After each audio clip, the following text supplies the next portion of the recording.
Hi everyone, welcome to BioEase. Today we are going to continue our topic that is life processes. उसके अंदर हम पढ़ रहे थे न्यूट्रिशन इन ऑर्गेनिजम्स. उसके अंदर फर्स्ट हमने पढ़ा था न्यूट्रिशन इन अमीबा. आज हम पढ़ेंगे nutrition in human beings. So nutrition in human beings कैसा होता है न्यूट्रिशन. यहाँ पर ह्यूमन बींग्स के अंदर न्यूट्रिशन होता है हिट्रोट्रोफिक न्यूट्रिशन होता है. हिट्रोट्रोफिक न्यूट्रिशन मतलब ह्यूमन बींग्स हैं दूसरे ऑर्गेनिजम्स पर डिपेंड होते हैं फॉर फूड. लाइक हम प्लांट्स पर डिपेंड हैं फॉर ग्रेन्स, पल्सेस, इन सब के लिए हम प्लांट्स पे डिपेंड है. वैसे ही जो लोग मीट खाते हैं वो एनिमल्स पे डिपेंड हैं, डेड ऑर्गेनिजम्स पर डिपेंड है, राइट. तो इनको हम कहते हैं हिट्रोट्रोफिक ऑर्गेनिज्म. इसके अंदर एक टाइप होता है holozoic nutrition. Holozoic nutrition human being show करता है. होलोजोइक का मतलब क्या होता है? होल लाइक ओपनिंग से फूड का इंजेक्शन करना. फूड का इंजेक्शन, सॉलिड फूड मटेरियल का हम इंजेक्शन करते हैं थ्रू माउथ. तो यहाँ पर 5 स्टेप्स होते हैं न्यूट्रिशन के. First is injection, second is digestion.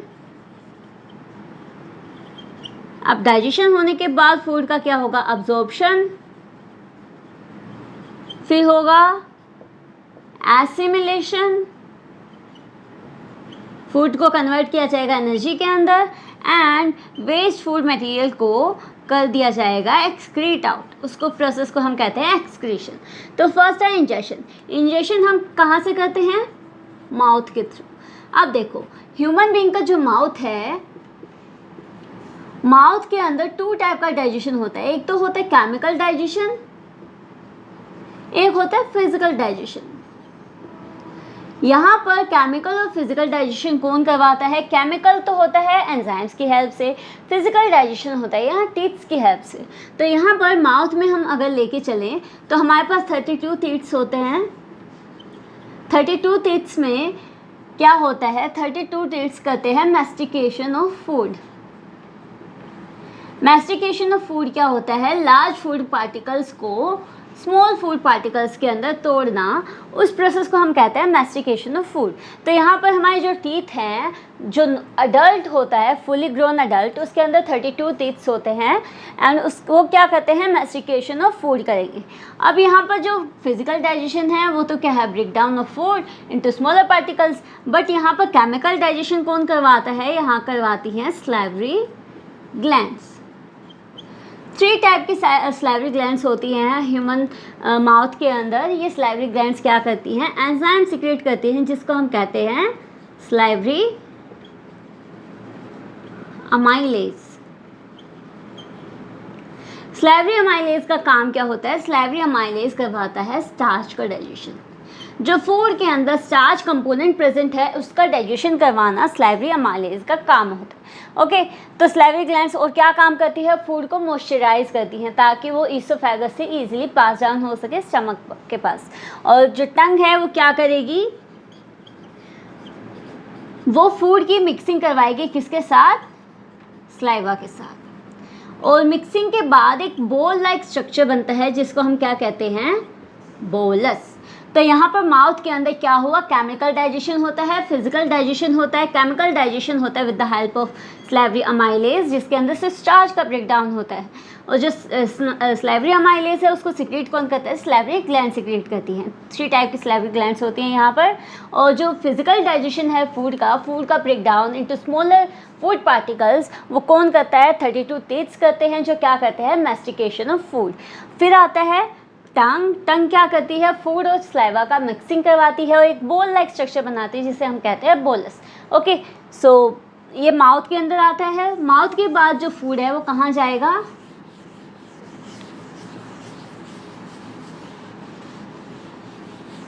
Mouth के बाद फूड है वो जाता है ईसोफेगस में. इससे पहले फेरेनिक्स में भी जाता है बट फेरेनिक्स में कोई काम नहीं होता. वहाँ पर सीधा ईसोफेगस के अंदर फूड है पास डाउन कर दिया जाता है. ईसोफेगस में एक मूवमेंट आती है पेरिस्टाल्टिक मूवमेंट.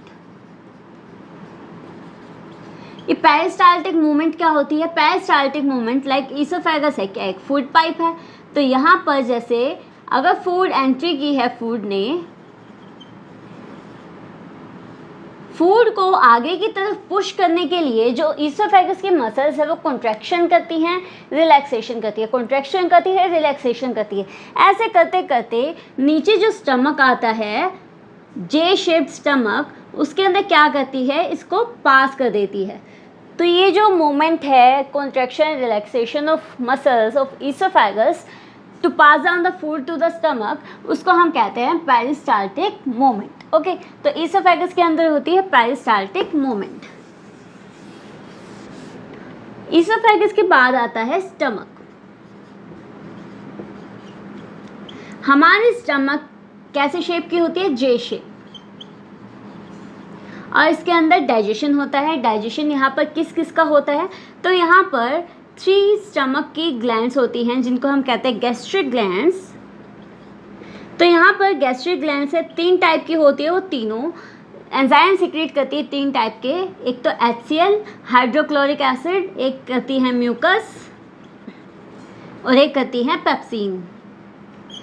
HCl का काम क्या होता है, HCl है एक एसिड है, तो जो भी बैक्टीरिया फूड के साथ स्टमक के अंदर एंटर कर रहा है उसको डाइजेस्ट करने का, उसको किल करने का काम कौन करेगा, HCl करेगा। और क्या करेगा, HCl है, एसिड है, तो वो उस मीडियम को, गैस्ट्रिक मीडियम है, उसको क्या बना देगा, एसिडिक बना देगा।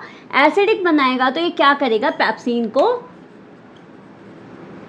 एक्टिवेट करेगा, क्योंकि जो पेप्सिन है वो सिर्फ एसिडिक मीडियम के अंदर ही अपना फंक्शन परफॉर्म कर सकता है। तो HCl क्या करेगा, पेप्सिन का एक्टिवेशन करवाएगा।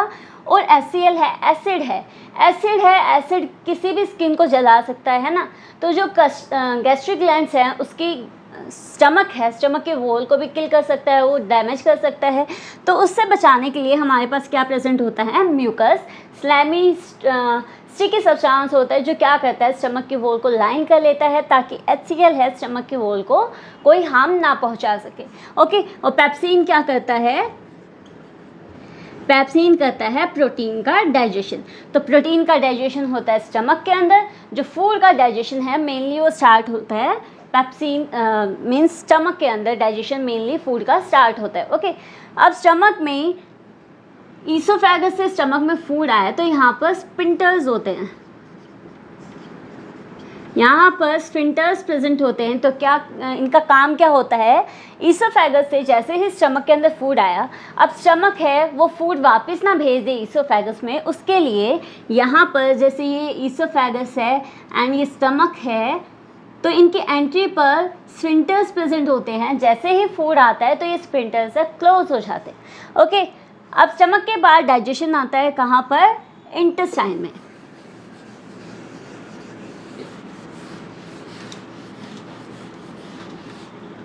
स्टमक के बाद डाइजेशन आता है स्मॉल इंटेस्टाइन में।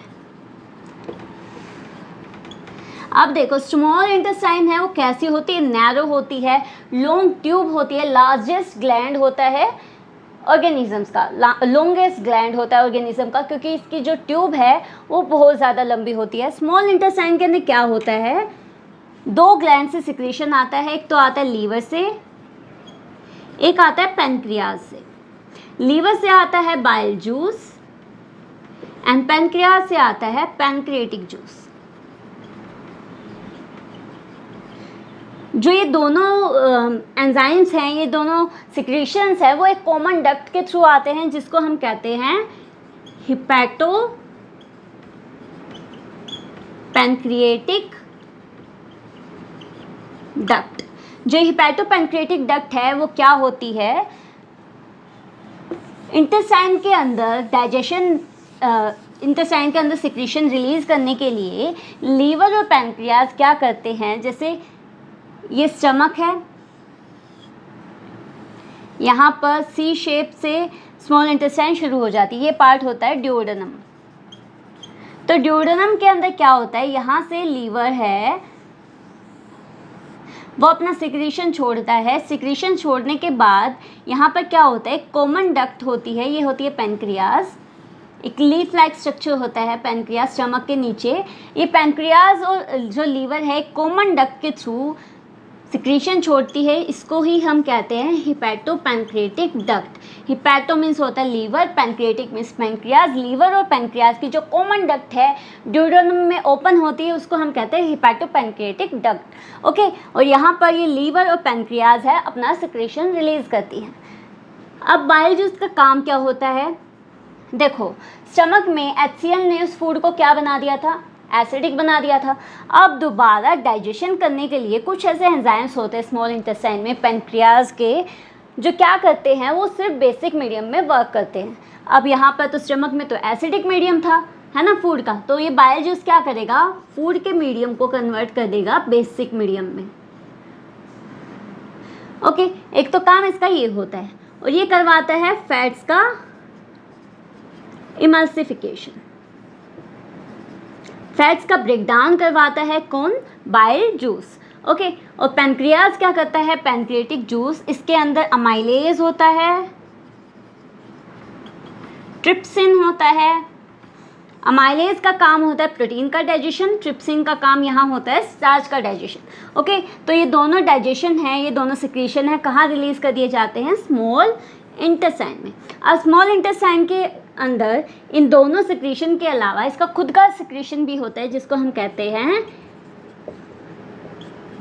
Intestinal juice.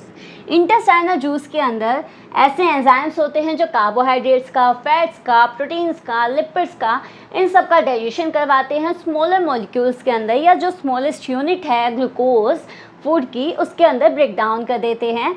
तो ये ब्रेक डाउन क्यों होता है, क्योंकि देखो हमारे 5 स्टेप से डाइजेशन के बाद क्या आता है, अब्जॉर्प्शन।